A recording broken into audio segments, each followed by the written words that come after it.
Hello, everyone. My name is Marion with DTM Real Talk Channel. It's the channel that you can tune into, have the ability to listen to the thoughts of others about topics all over the world that touch every one of our lives. Everybody goes through basically the same thing. There is nothing new under the sun. So if you're going through, someone else has already been there. Maybe you can find hope. Maybe it's a pathway that can set you on the right road just by tuning in. So DTM Real Talk, just keeping it real. And if you like it, like us at the bottom, subscribe, and let us know just how we helped you. Just keeping it real. Nothing but love.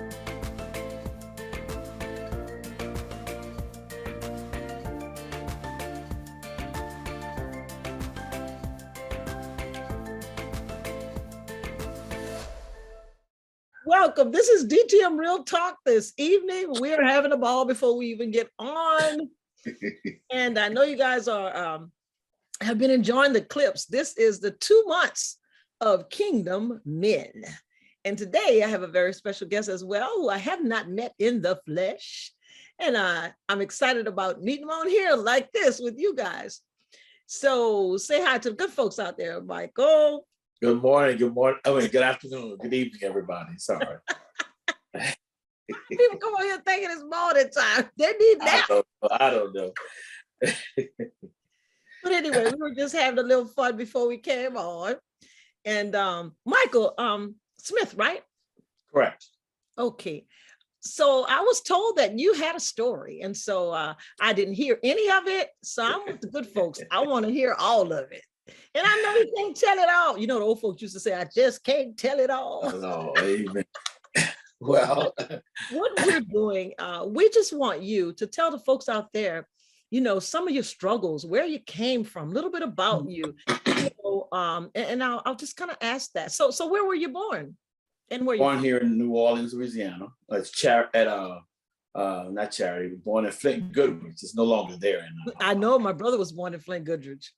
I was a Charity baby. Don't y'all get that twisted now. That's the name of the hospital. Charity Hospital, correct. Okay, let's put it this way. I was a love baby. Charity. Okay, there you go. There you go. But yeah, I remember Flint Goodrich. So you're a native of New Orleans? Yes. Yes, and so you're born and raised in New Orleans? Yes, ma'am. Okay, awesome. So talk a little bit about your childhood. So mom, dad, siblings? Wow, I'm the only child. Oh, no! Yes, so everybody, the first assumption is that you're spoiled. From my perspective, I would say no.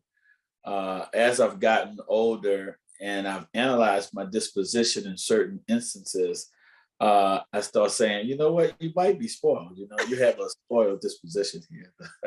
That answers a few things for me, but go on. But wow. I got to go back just a little bit. That's fine. Mother and father. Anything. Yeah, mother and father are not Native Americans. My father is from Sierra Leone, Africa. Okay. And my mother is from Kingston, Jamaica. They got here both on visas. Father came to go to Fisk University. My mother also they had scholarships. So, wow. My father was a preacher. He was a pastor. My mother was a college professor of mathematics. Okay. So they met at Fisk, and my mother went to Purdue to get her master's. My father got an assignment in Mandeville, Louisiana, across the lake, at Newell United Methodist Church. That we stayed there from when I was 1 through 4.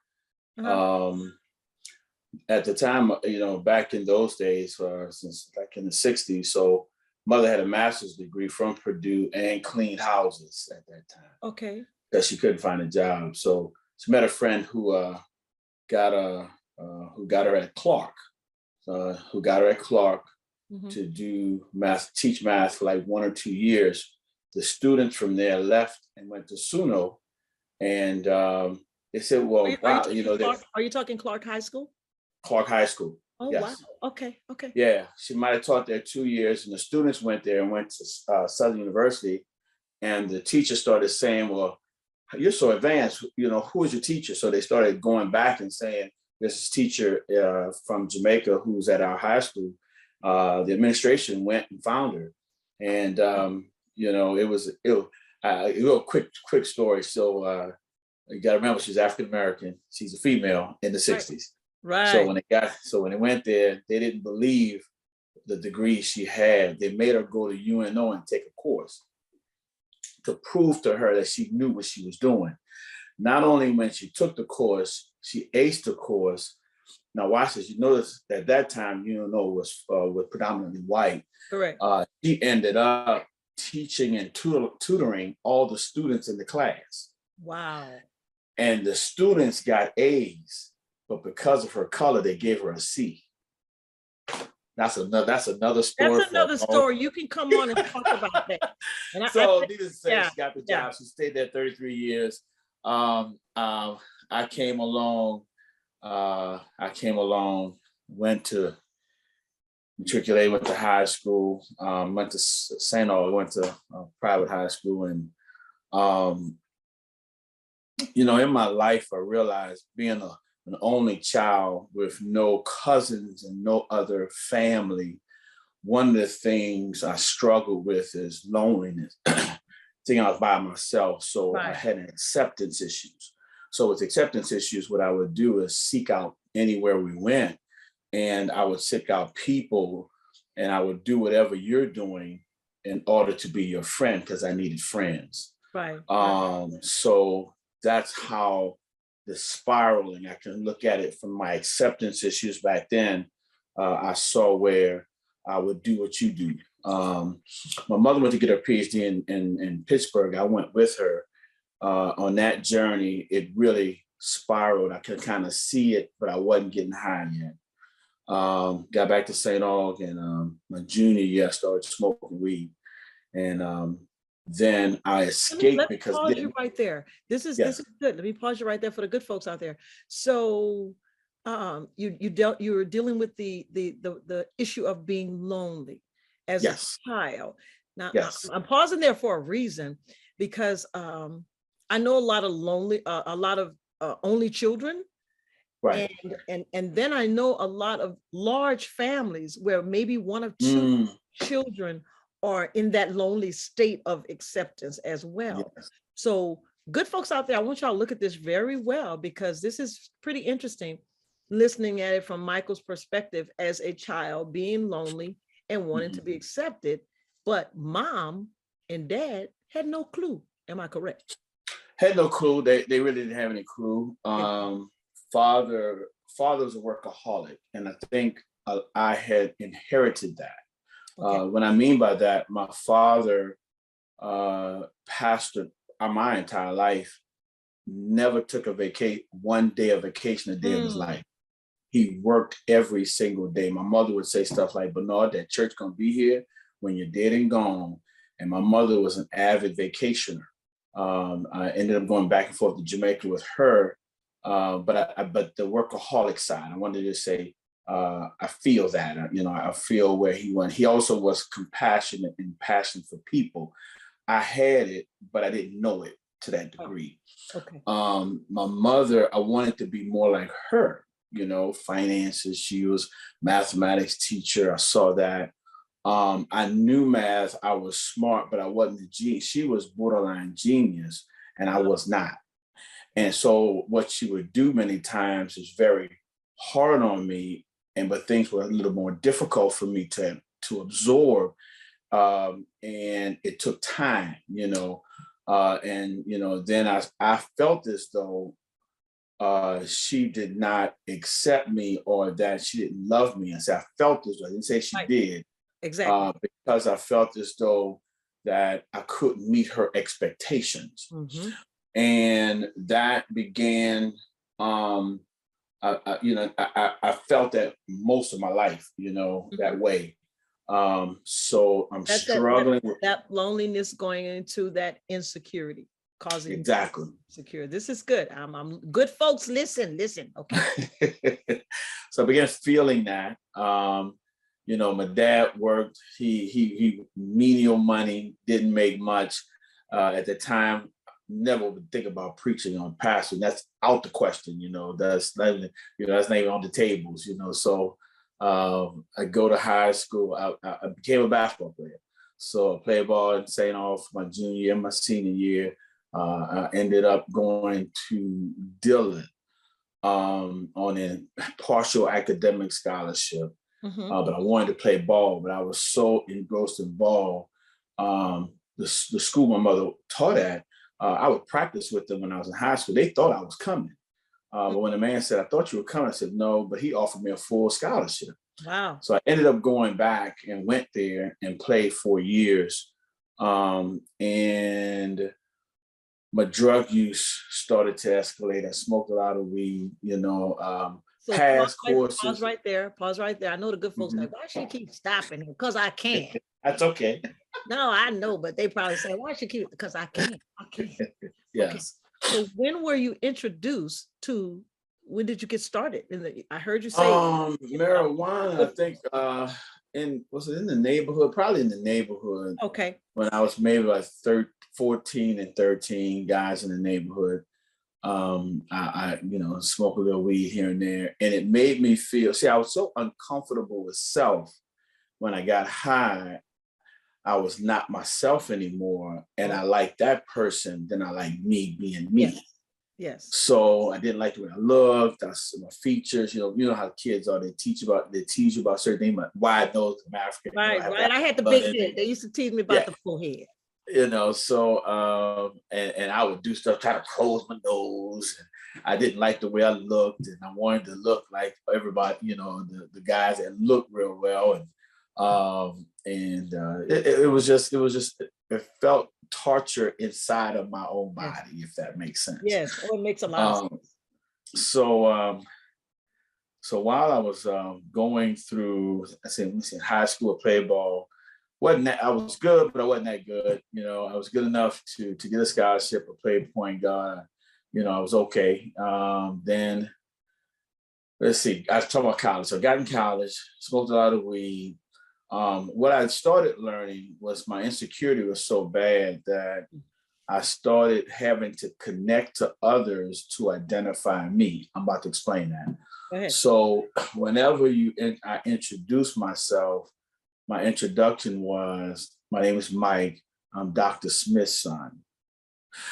And I realized that I had a tendency to connect with others to validate who I was, because I wasn't comfortable with just who I was. I did that for years, man. I as I look back and think about it, I was always validating Michael by either, watch this, who I was connected as a mother or who was connected on my arm. That's another story I'm gonna get to down the line. Okay. So ended up college, you know, then after college, I went into the military. Had a couple of struggles. Let me pause, go back. I got introduced to cocaine my junior year.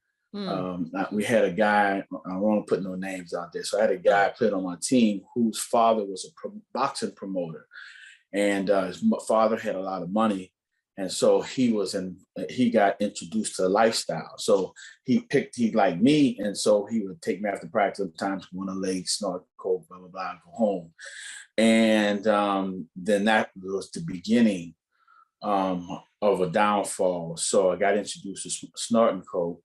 And then it wasn't bad, you know, well, it still was bad, but it wasn't, I didn't have an addiction. Yeah. Okay. Yeah. So after I graduated, find things out. Yes. Yes. After my 4 years were up on scholarship, I needed 2 classes to pass. I never forget this to graduate. My degrees my major was mathematics and my minor was computer science. Taking 15, 18 hours a year, traveling, playing ball, passing classes. I need 2 classes. I never forget freshman seminar and a COBOL class. I remember this like it was yesterday. And right before then, I am working at this place, and I got introduced to freebasing. How I got introduced, I played ball on the summertime for back in by the Desire Project, and I played for these drug dealers, and they would travel, play, And one day I went to get some powder, and the guy said, "Man," they were at that time cooking up coke. So Right. I would say stuff like, he would say, "Man, you don't want this." He said, "This will make you stop playing ball." Now at this time, on the summertime, I'm playing 4 and 5 teams of summer. I'm playing coke. I'm playing ball and working summertime. And I said, "Man, nothing. That's my life. There's no way you're gonna make me stop." Wow. That made me stop. I'll never forget it, man. I remember that today. I said, had I not knocked on that door, where would my life be today? Wow. But it's another story. So that was the downfall. Never forget, a professor at school stopped me and said, "You're losing a lot of weight. Are you okay?" I said, "Yeah, I'm fine." And so, because I couldn't, when I looked in the mirror, I didn't see a difference, but others could. So I ended up almost I went on probation. Now, freshman seminar, all you got to do is show up. Ain't no work in freshman seminar. Just show up to class. I couldn't even show up to class. Wow. It had such I couldn't even show up to class, man. Yeah. And so they put me on probation. Never been on probation a day of my life. I never forget going. Man, asked me what's wrong. I'm gonna be okay. I'm gonna be okay. And almost failing out. At this point, did you know that it was the crack doing that, or were you? I did know it was the drugs, but I spiraled out of control. But I was still trying to keep it together externally. So you spiraled out of control and didn't even know it, but you couldn't stop it when you saw it. Couldn't stop it. Just couldn't stop it. Okay. So after it was over, after that, I ended up passing at the skin of my teeth, and I got the degree. I decided to go into the military. I didn't go no treatment. I went to the military. This is what they call a geographical cure. Geographical cure means that I move you away from the problem, and prayerfully that'll solve it. But even though I went into the military, one major problem, I took me with me. Say that again. It was what the problem was. I took me with me. So I got in the military and excelled. I did well. They wanted me to go to officer school, and I was a computer programmer. And then they wanted me to go to play all Army basketball. So 6 months out the year, my job was just playing basketball in California. So I'll never forget this one time I went to the trial camp in California, and I came back. My number came up for urinalysis, and I had gotten high in California. And I got positive for cocaine. When I got positive, they sent me to treatment to this treatment in California. Can't think of the name of it. Top Gun, the same place they did the Top Gun movie. That same Air Force base, they sent me there. There was a 45 days treatment program. Now watch this. Never been to treatment before. I'm in this treatment center, and at graduation, the man says, "I see something in you. You need to think about being a drug treatment counselor." I said, "What? Man, they don't make money. I'm gonna be a computer programmer." Right? That. Now 30 years later, that's what I'm doing. Right? So never forget that. And I came out of that story. So you did the 45 days. 45 days, came back. After the 45 days, about within the next year, I got popped again. They couldn't save me this time, but the officers, everybody liked me. So they said, "We're not going to ruin your life, Mike. We're going to give you an honorable discharge." That's like unheard of. I got an honorable discharge. They took two grades down, and they let me go. So I did 4 years in, but I still have all the benefits. So I get out, and I've gotten married. I've had my twins. And so they're babies now. Right. And then I get a good job, and things just spiral out of control. to the point that I'm going to treatments. I'm in this treatment called Salvation Army this time. Here back in I'm still in Virginia. I'm still up in Virginia and DC area. Okay. Sorry, I was in DC and Virginia area. And my mother drives from New Orleans, goes up there, and the wife I had at the time, she went and got my wife and my twins and brought them home to New Orleans. And they lived here in Pontchartrain Park, where I grew up at. So when she does that, I finish the program, and then I come back to New Orleans. Come back to New Orleans. I was already licensed, so I ended up going to Franklin Avenue. And I was at Franklin Avenue. Things went well. A guy remembered me. My mother taught at school, so I was always around Suno, and I would go to all the basketball games. And this guy who played when I was a kid remembered me. We got to talking, and he said, "Did you ever teach?" I said, "No. Would you like to teach? There's a substitute teaching position at Sarah T. Reed at the time. Was the name of the school." So I said, "Okay." I met the principal. Went out there. I did a class. He said, "Okay, this is a temporary substitute position. Could be long lasting." The kids loved me. The class went well. Things were going well. And then the coach, I went and talked to the coach. I ended up being the assistant coach, and I'm coaching basketball, and I am teaching mathematics. Got my twins, and at the time I'm still playing ball. So I'm playing semi-pro ball in New Orleans. So the guy calls me and says, "Hey man, do you want to do this? Do you want to try out for this international team?" And at the time my life was just too much in family. I didn't want to do it. Do it. I'm out there in my second year teaching. I relapsed. When I relapsed, it really got bad. It got bad to a point I ended up leaving, going to DC. My family had gone to Jamaica on a trip when I relapsed bad. When they came back, I wasn't here. I was gone. I left. And things had gotten that bad. So stayed up there for a while, going back and forth. Was there any contact with your wife and kids? Yes. There was contact. So what was your wife saying at this time to you? Wow. Man, I went through a lot. Very angry. Wondering why, just can't understand it. I never forget this one time, North Miro, can't remember the street, it's right by Orleans. I went to get some drugs one night, and I was really going to steal it, take it from the guy. And I took it and started running, but he had other guys in the house that saw me. They came out shooting. And I got shot in the leg, but I didn't feel it, So I'm running down the street. I had somebody waiting on me, and I jumped in the car. When I jumped in the car, and as I'm driving, he's driving, I look down and I see him hit. So the insanity of it all is that I didn't go to the hospital for like 2 days.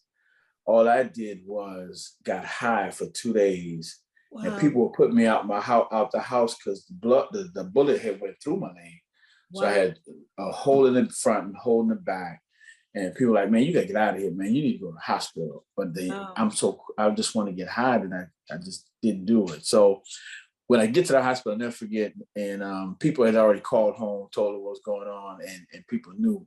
So I called home and asked my mother to come get me. She said, I'm not coming to get you. You need to stay out there. And I cried like a baby, man. Like, please come get me. So wait a minute. You're actually on your way to rock bottom here. Woo, and that's just and you're fighting to stay at rock bottom. Fighting to stay. This is crazy. Okay, but this is good. That's an oxymoron. This is crazy. It is. It really, but wait a minute. So guys, this is crazy, but this is good because you need to know this. Yeah. Michael's spiraling down to rock bottom. And trying to stay there. That's crazy. Trying to stay there. Well, this is good. So I know you want to hear the rest of it because I do too. And we're going to tell you the rest of it. Right, Michael? Yes, we are. Next week, this is DTM Real Talk, and we're just doing what? Keeping it real. Keeping it real. Amen.